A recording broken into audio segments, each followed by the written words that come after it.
Doctor P K Gopan, ആരൊക്കെ കുടുങ്ങും എന്നുള്ളതാണല്ലോ ചോദ്യം.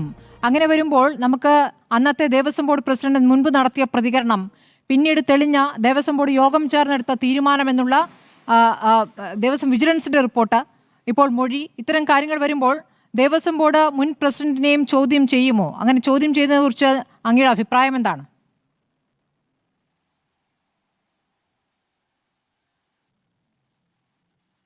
അല്ല, ഈ കേസ് തെളിയുന്നതിന് ഉദ്യോഗസ്ഥരെ മാത്രമല്ല ഏതെങ്കിലും ബോർഡ് അംഗങ്ങളെ ചോദ്യം ചെയ്യേണ്ടതുണ്ടെങ്കിൽ ചെയ്യുന്നതിന് യാതൊരു തടസ്സമില്ല. കാരണം ബഹുമാനപ്പെട്ട ഹൈക്കോടതിയുടെ നിരീക്ഷണത്തിൽ ഈ കേസ് അന്വേഷിക്കുന്ന സ്പെഷ്യൽ ഇൻവെസ്റ്റിഗേഷൻ ടീം വളരെ ഫലപ്രദമായി കാര്യം ചെയ്യുന്നു എന്നുള്ളതാണല്ലോ നമ്മുടെ എല്ലാം വിശ്വാസം. അങ്ങനെയുള്ളത് കൊണ്ട് തന്നെ അവർക്ക് ഈ കാര്യം മനസ്സിലാക്കാൻ ദേവസ്വം ബോർഡ് അംഗത്തെ ചോദ്യം ചെയ്താൽ അങ്ങനെ ചോദ്യം ചെയ്യാൻ പാടില്ലെന്ന് വാദിക്കുന്നത് എന്തിനാ?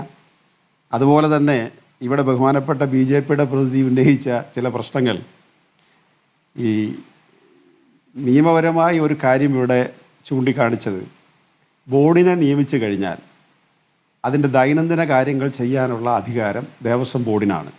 അവിടെ ഗവൺമെൻറ്റിന് പ്രത്യേകിച്ച് റൂളില്ല. ഗവൺമെൻറ് രാജ്യത്ത് നിലവിലിരിക്കുന്ന നിയമം അനുസരിച്ച്, അല്ലെങ്കിൽ നമ്മളൊക്കെ സാധാരണ പറയാറുള്ളതുള്ള ഭരണഘടനാപരമായ ഉത്തരവാദിത്വം അനുസരിച്ച് ആ ഉത്തരവാദിത്വം നിർവഹിക്കുക മാത്രമാണ്. അതുകൊണ്ട് ഗവൺമെൻറ് നേരിട്ട് ദേവസ്വം ബോർഡ് കൈകാര്യം ചെയ്യാൻ പാടില്ല, അങ്ങനെ അവർക്ക് അധികാരമില്ല. അതിനാണ് ദേവസ്വം ബോർഡിൽ നിയമസഭയുടെ ചില ചിട്ടവട്ടങ്ങൾക്കകത്ത് നിന്നുകൊണ്ട് ഈ 3 ബോർഡ് അംഗങ്ങളെ അവർ നിയമിക്കുന്നത്. അപ്പോൾ അങ്ങനെ നിയമിച്ചു കഴിഞ്ഞാൽ ആ ബോർഡ് അംഗങ്ങൾ അവരുടെ അവിടുത്തെ മാനുവൽ അനുസരിച്ച്, ദേവസ്വം ബോർഡിൻ്റെ നിയമാവലി അനുസരിച്ച്, ഓരോ ക്ഷേത്രത്തിൻ്റെയും ആചാരമര്യാദകൾക്കനുസരിച്ച് അത് നയിക്കുക എന്നുള്ളതാണ് ദേവസ്വം ബോർഡിൻ്റെ ജോലി. അതാണ് അവർ ചെയ്തുകൊണ്ടിരിക്കുന്നത്.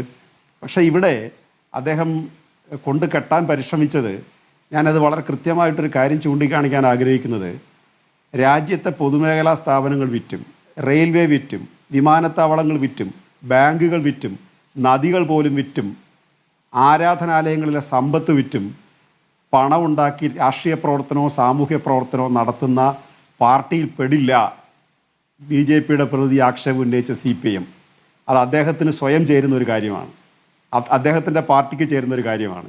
അതുകൊണ്ട് രാജ്യത്തിൻ്റെ പൊതുമേഖലാ സ്ഥാപനങ്ങൾ ജനങ്ങൾക്ക് സ്വന്തമായിട്ടിരിക്കണമെന്ന് വാശിയുള്ളതുപോലെ തന്നെ നമ്മുടെ നാട്ടിലെ ആരാധനാലയങ്ങളിലെ ഏതെങ്കിലും തരത്തിലുള്ള സ്വത്ത്, അത് ദേവസ്വത്തിൻ്റെ കീഴിലെ ആരാധനാലയങ്ങൾ മാത്രമല്ല, അതല്ലാത്ത ആരാധനാലയങ്ങളിലെ സ്വത്ത് ആരും മോഷ്ടിച്ചു കൊണ്ടുപോകാൻ പാടില്ല എന്ന് ശഠിക്കുന്ന ഒരു രാഷ്ട്രീയ സംവിധാനത്തിൻ്റെ ഭാഗമാണ് എന്നുള്ളത് അദ്ദേഹത്തെ വീണ്ടും ചൂണ്ടിക്കാണിക്കാൻ ആഗ്രഹിക്കുകയാണ്. ഡോക്ടർ പി കെ ഗോപൻ, പക്ഷേ CPMന്റെ ഭാഗമായി തന്നെയുള്ള ഒരാൾക്കെതിരെയാണ് ആരോപണം ഉയരുന്നത്. അന്നത്തെ ദേവസ്വം ബോർഡ് പ്രസിഡന്റ് പുറത്തേക്ക് പറഞ്ഞതല്ല യാഥാർത്ഥ്യമെന്ന് പിന്നീട് തെളിയുകയാണല്ലോ.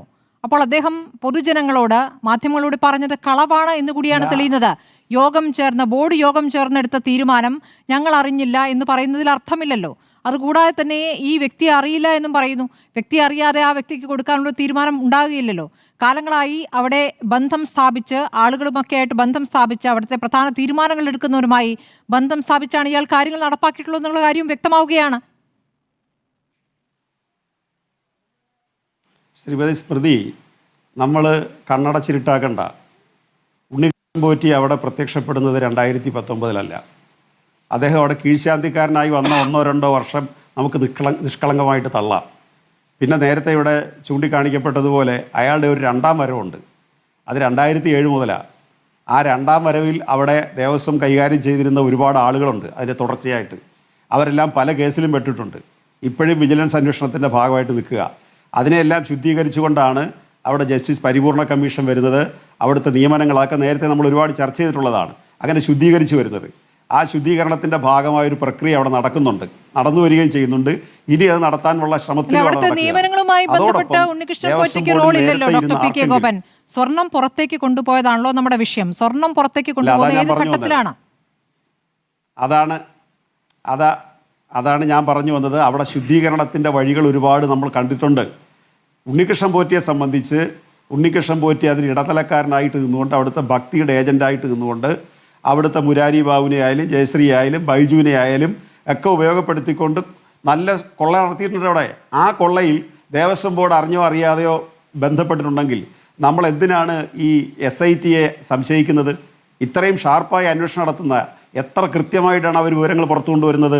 അവർക്ക് ദേവസ്വം ബോർഡ് ഉദ്യോഗസ്ഥരെന്നോ ബോർഡ് അംഗങ്ങളെന്നോ പ്രത്യേകതയില്ല. അതുകൊണ്ട് ബോർഡ് അംഗങ്ങൾ നാളെ ഉണ്ണികൃഷ്ണൻ പോറ്റിയെ പോലെ പിടിക്കപ്പെടുകയാണെങ്കിൽ നമ്മൾ SITയുടെ കൂടാണ്. ആർക്കാ തർക്കം അതിനകത്ത്? ഇവിടെ ഗവൺമെന്റ് എടുത്ത നിലപാടെന്താ, CPM എടുത്ത നിലപാടെന്താ? ഞങ്ങൾ കോടതിക്കൊപ്പമാണെന്നാണ്. കോടതി എന്തെല്ലാം കോടതിയെ പോലും നമ്മൾ സംശയിക്കുന്നില്ല. പിന്നെന്താ, ഇപ്പൊ ഇവിടെ പറഞ്ഞല്ലോ, ഇവിടെ മഹേഷ് പണിക്കരുടെ ചർച്ചയിൽ അദ്ദേഹം കോടതിയെ തള്ളി പറഞ്ഞല്ലോ. അദ്ദേഹത്തിന് ഇഷ്ടമല്ലാത്ത അല്ലെങ്കിൽ അദ്ദേഹത്തിന്റെ രീതിയിൽ വരുന്നില്ല എന്ന് കണ്ടപ്പോൾ അദ്ദേഹം പറഞ്ഞു ഹൈക്കോടതിയുടെ നിർദ്ദേശം ഉണ്ടെങ്കിലും അതിപ്പോ അവിടെ സ്ഥാപിച്ചുകൂടാ. അദ്ദേഹം എടുക്കുന്ന നിലപാടാണ്. അല്ലല്ല, വിശ്വാസം ഹൈക്കോടതി അല്ല തന്ത്രിയാണല്ലോ അവിടെ വിശ്വാസത്തിന്റെ അപ്പോസ്തലൻ. തന്ത്രി അല്ല, ഞാനൊന്ന് പറയട്ടെ മാഷേ. അവിടെ തന്ത്രിയുടെ അനുജ്ഞപ്രകാരമാണല്ലോ അത് റീഇൻസിസ്റ്റ് ചെയ്യുന്നത്. ഞാൻ അന്നത്തെ കാര്യമല്ല പറയുന്നത്. തന്ത്രിയുടെ അനുജ്ഞപ്രകാരമാണല്ലോ ഇപ്പോൾ അത് പുനഃസ്ഥാപിക്കണമെന്ന് നമുക്ക് വാശിയൊന്നുമില്ല. പക്ഷെ ദേവസ്വം ബോർഡിനോട് ഹൈക്കോടതിയുടെ അനുമതി കൊടുത്തു, തന്ത്രിയുടെ അനുജ്ഞ കൊടുത്തു. ഇനി അവിടെ ദേവപ്രശ്നം നടത്തണോ വേണ്ടേ തീരുമാനിക്കേണ്ടത് ആരാ? തന്ത്രിയാണ്. പക്ഷെ തന്ത്രിയുടെ അനുജ്ഞ കൊടുത്തിരിക്കുക. നേരത്തെ ഇവിടെ ചൂണ്ടിക്കാണിച്ചതുപോലെ ഡോക്ടർ പി കെ ഗോപൻ, പക്ഷേ നമുക്ക് ഒറ്റ നോട്ടത്തിൽ നോക്കാവുന്ന ഒരു കാര്യം, തട്ടിപ്പ് നടത്തിയവരിൽ പെട്ട ഒരാളാണ് ഈ സ്മാർട്ട് ക്രിയേഷൻസിന്റെ MD എന്നുള്ള കാര്യം അറിയുകയാണ്. പലതവണയായി സ്വർണത്തിന്റെ അളവിൽ വ്യത്യാസം പറയുന്നു. ഉണ്ണികൃഷ്ണൻ പോറ്റിയുമായിട്ടുള്ള ഗൂഢാലോചനയുടെ വിവരങ്ങളടക്കം പുറത്തു വരുന്നു. അവർ തന്നെ പൂശിയ സ്വർണ്ണപ്പാളി അവിടെ കൊണ്ടുവയ്ക്കുന്നതിൽ അതിൽ ഒരു കുഴപ്പം തോന്നുന്നില്ലേ എന്നുള്ളതാണ് സ്വാഭാവികമായി തോന്നുന്ന ചോദ്യമല്ലേ അത്?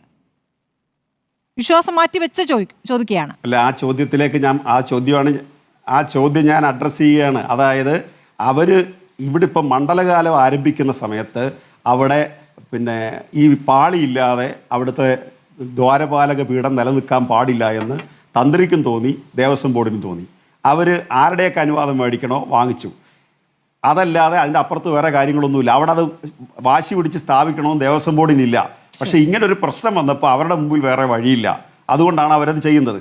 നാളെ അത് വേറൊരു തരത്തിലേക്ക് ഹൈക്കോടതിയുടെ നിരീക്ഷണത്തിൽ അതിനകത്ത് വേറെ മാറ്റം വരുത്തണമെങ്കിൽ അപ്പോൾ ഈ മണ്ഡലകാലം കഴിയുമ്പോഴായിരിക്കും അതിനകത്തൊരു നിലപാട് മിക്കവാറും കോടതി എടുക്കാൻ പോകുന്നത്. നമുക്ക് സ്വീകരിക്കാൻ. ഞാൻ പറഞ്ഞ അതല്ല, ഞാൻ ഇത് പറയാൻ വേണ്ടിയല്ല പറഞ്ഞത്. കോടതി എടുക്കുന്ന നിരീക്ഷണത്തെ വിമർശനം ഉണ്ടെങ്കിൽ ആ വിമർശനം പലരും ചൂണ്ടിക്കാണിക്കാറുണ്ട്. ഞങ്ങൾക്ക് ഇക്കാര്യത്തിൽ അന്വേഷണത്തിൽ കോടതിക്കെതിരായിട്ട് നിൽക്കാൻ പറ്റാത്തൊരു ഘട്ടം വന്നതുകൊണ്ടോ അല്ലെ ഒരു പരിസ്ഥിതി വന്നതുകൊണ്ടോ എന്ന രീതിയിൽ അതിനെടുക്കണ്ട. ഞങ്ങളുടെ ഒരു നന്മയെ അതിനകത്ത് കാണാൻ ആദ്യം പരിശ്രമിക്കണം. ഞങ്ങൾ ഇതിനകത്ത് യാതൊരു തരത്തിലും CPIMന്റെ ബോർഡ് അംഗങ്ങൾക്ക് ഇതിൽ പങ്കുണ്ടെങ്കിൽ അവർ പാർട്ടിയിലും കാണത്തില്ല. അവരെ നിയമത്തിന്റെ മുമ്പിൽ കൊണ്ടുവരാൻ മുമ്പിൽ നിൽക്കുന്നത് Kerala സർക്കാരായിരിക്കും.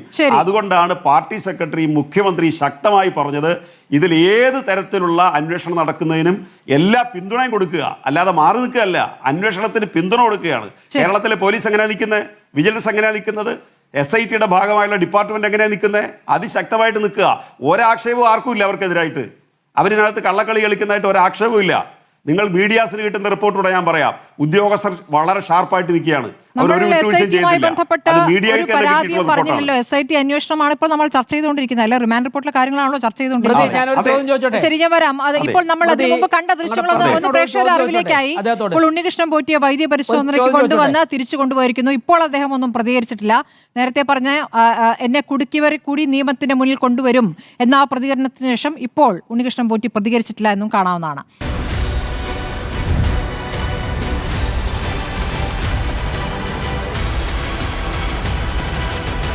Debate with Smriti Parithikar.